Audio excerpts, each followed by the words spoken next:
हाय, मैं अजीत सर। एक बार फिर से स्वागत है हमारे YouTube channel rocks English and motivation में। दोस्तों, हमने पिछले क्लास में आपको प्रोनाउन और उनके काइंड्स के बारे में पढ़ाया था।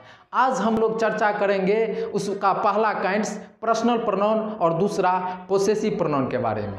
तो चलिए, सबसे पहला जो है पर्सनल प्रोनाउन। आखिर पर्सनल प्रोनाउन होता क्या है? तो आप मेरे थंबनेल के ऊपर देखे होंगे कि हमने बताया खास मतलब पीपी। आखिर खास का मतलब पीपी होता क्यों है? तो दोस्तों, पीपी इसलिए मैंने बताया कि आपको दिमाग में टिक सके ये बात, ये जो मैंने फार्मूला तैयार किया है इसको आप याद रख सके। अगर आप खास का मतलब पीपी याद रखेंगे तो निश्चित तौर पे मैं आपको कह दूं कि आने वाले जो भी मैं अभी बताऊंगा, जो भी शब्द मैं कहूंगा, जिस टॉपिक के बारे में मैं बता रहा हूं, वो आप आसानी से याद रख सकते हैं।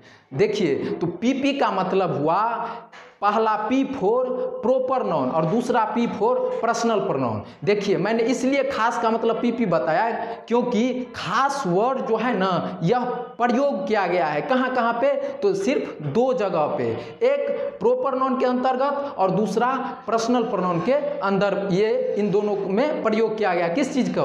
तो खास। तो आखिर दोस्त, खास होता क्या है? कोई बताएगा खास का मतलब होता है कोई अपना सगे संबंधित या कोई ऐसा। ये बात नहीं है। खास का मतलब हुआ कोई भी व्यक्ति, कोई ऐसा वस्तु या कोई ऐसा मतलब व्यक्ति जो अपने आप में अकेला हो, वो उसका कोई जोड़ा ना हो, वही खास होता है। तो आपको याद रहेगा खास कहाँ कहाँ प्रयोग हुआ है। तो एक प्रॉपर नाउन के अंतर्गत। आप अगर मेरे पहला वीडियो प्रोनाउन के बारे में नहीं पता है आपको, तो उसको देखने के लिए ऊपर आई बटन है, उस पर क्लिक कीजिए और उस वीडियो को भी देखिए। अगर उससे पहले आप नाउन के बारे में नहीं पता आपको, तो उसमें आप जाके उससे अलावा भी एक्स्ट्रा वीडियो मेरे यूट्यूब पे सर्च कीजिए और एक्स्ट्रा वीडियो भी आप देख सकते हैं। तो चलिए, मैं अपना कंटेंट पे आता हूँ, अपना विषय वस्तु पे आता हूँ। तो दोस्तों, मेरा पहला क्या था?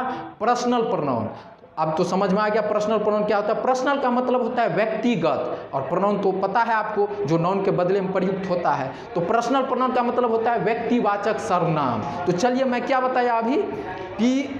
ये जो पी फोर जो बताया, खास इजकल टू पीपी, ये फार्मूला याद रखना है। तो अब क्या होगा, एक बार मेरे साथ डिफिनेशंस का साथ बोलिए। देखिए, वह शब्द जो किसी खास व्यक्ति के नाम के बदले में प्रयोग किया जाता है उसे पर्सनल प्रोनाउन कहा जाता है। क्या बताया हमने? वह शब्द जो किसी खास व्यक्ति के नाम के बदले में प्रयोग किया जाता है उसे पर्सनल प्रोनाउन कहा जाता है। चलिए, एक बार मेरे साथ इंग्लिश में बोलिए। The word which comes instead of the name of particular person that is called personal pronoun. एक बार और बोलिए। The word which comes instead of the name of particular person that is called personal pronoun. तो चलिए, हम example के साथ और definition के साथ इसे हम बोर्ड पे आपको बता रहे हैं ताकि आप उसे सही से लिख सकें। देखिए दोस्तों, क्या है मेरा personal pronoun?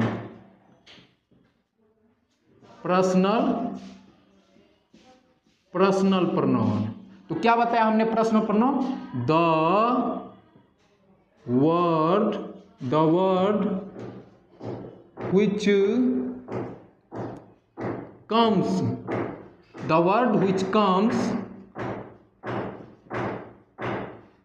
which comes instead of the name of particular person that is called personal pronoun. वह शब्द जो किसी खास व्यक्ति के नाम के बदले में आता हो उसे पर्सनल प्रोनाउन कहा जाता है। ठीक है दोस्तों, हमने बताया। अब चलिए एक एग्जाम्पल के थ्रू समझते हैं। अब जैसे देखिए दोस्तों, Ram is a boy. Ram एक लड़का है। तो यहाँ पे जो राम है ये आपका हो गया पार्टिकुलर पर्सन। ये क्या हो गया? पार्टिकुलर पर्सन, मतलब किसी खास व्यक्ति का नाम हो गया ये। तो ये क्या है? Particular person. अब देखिए दूसरा एग्जाम्पल तो स्पष्ट से समझ में आ जाएगा। ही इज इंटेलिजेंट, वह तेज है। तो यहाँ पे गौर कीजिए, राम एक लड़का है, तो यहाँ पे राम जो है किसी खास व्यक्ति का नाम हो गया। और क्या बताया हमने? किसी खास व्यक्ति के नाम के बदले में जो आता हो, तो ये जो खास व्यक्ति है इसके बदले में मैंने देखिए ही का प्रयोग किया है। राम एक लड़का है, वह इंटेलिजेंट है। तो कौन इंटेलिजेंट है? राम है। तो राम एक पार्टिकुलर पर्सन हो गया और राम के बदले में मैंने ही का प्रयोग किया जिसका हिंदी वह होता है। तो राम के बदले में वह शब्द आया है, तो ये आपका हो जाएगा क्या? Personal pronoun. पर्सनल प्रोनाउन क्या बताया हमने? ये राम हो गया पार्टिकुलर पर्सन और इसके बदले में जो शब्द प्रयुक्त होगा, तो यहाँ पे देखिए उसके बदले में ही शब्द आया है। किसके बदले? तो राम के बदले। तो ये आपका हो गया पर्सनल प्रोनाउन। तो दोस्तों मैं बता दूं कि इसके अलावा भी कुछ ऐसे हैं जो पर्सनल प्रोनाउन होते हैं। तो यहाँ पे आप क्वेश्चन कर सकते हैं, सर आपने ही के बारे में बता दिया कि ये पर्सनल प्रोनाउन है, इसके अलावा और क्या सब आएगा? तो वो भी हम आपको सुनिश्चित कर देते हैं कि क्या क्या और पर्सनल प्रोनाउन हो सकते हैं।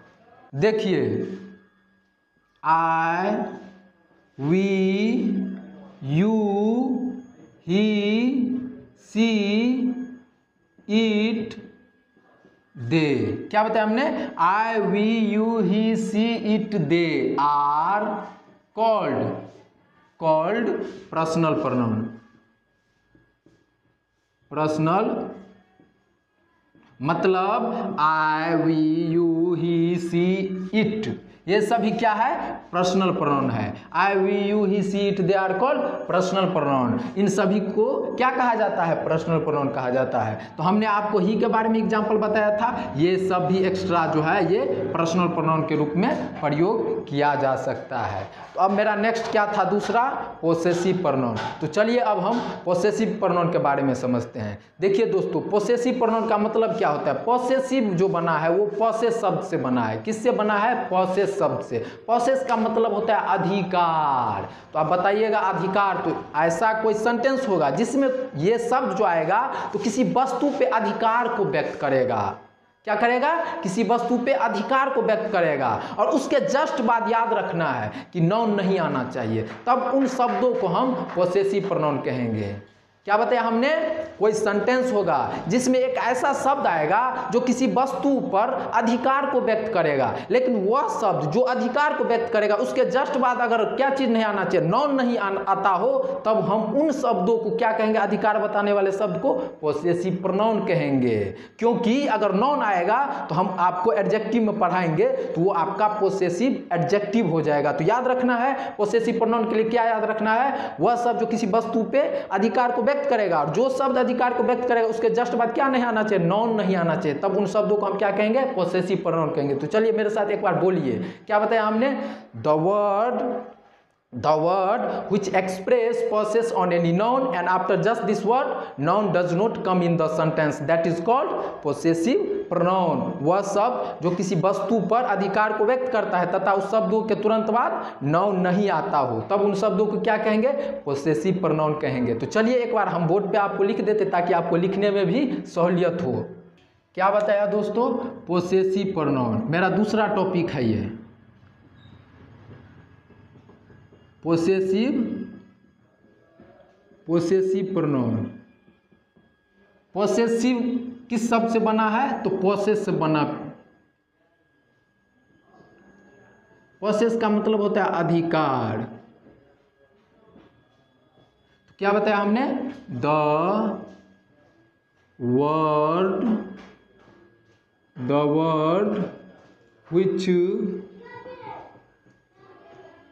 the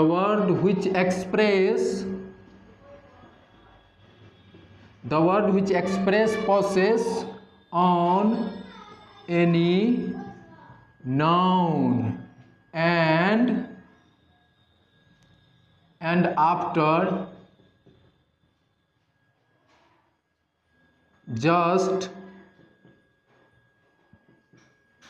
this word, and after just this word, noun does not come in the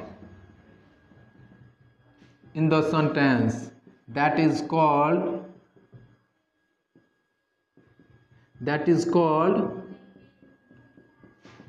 possessive pronoun. देखिए, वह शब्द जो किसी वस्तु पर अधिकार को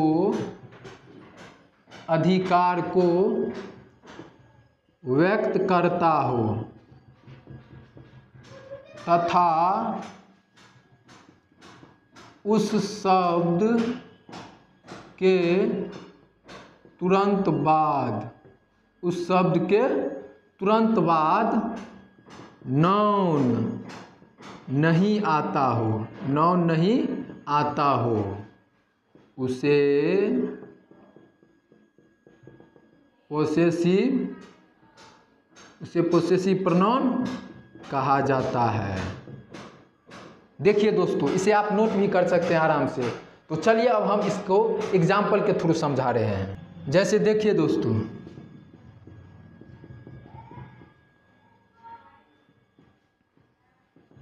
दिस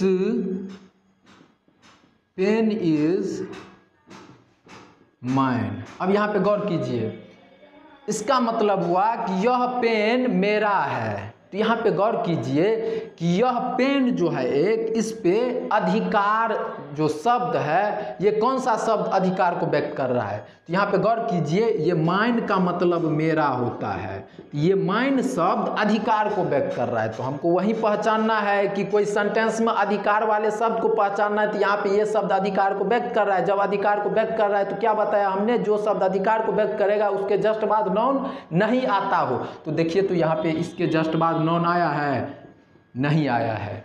तो ये मेरा जो डेफिनेशन है, इसके थ्रू ये सेम बैठ रहा है। तो ये आपका हो जाएगा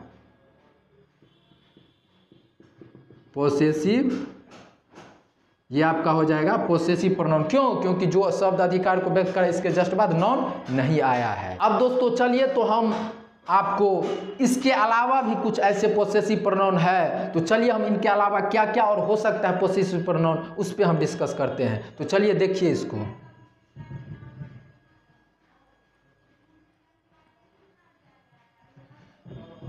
जैसे देखिए दोस्तों, माइन, आवर्स, योर्स,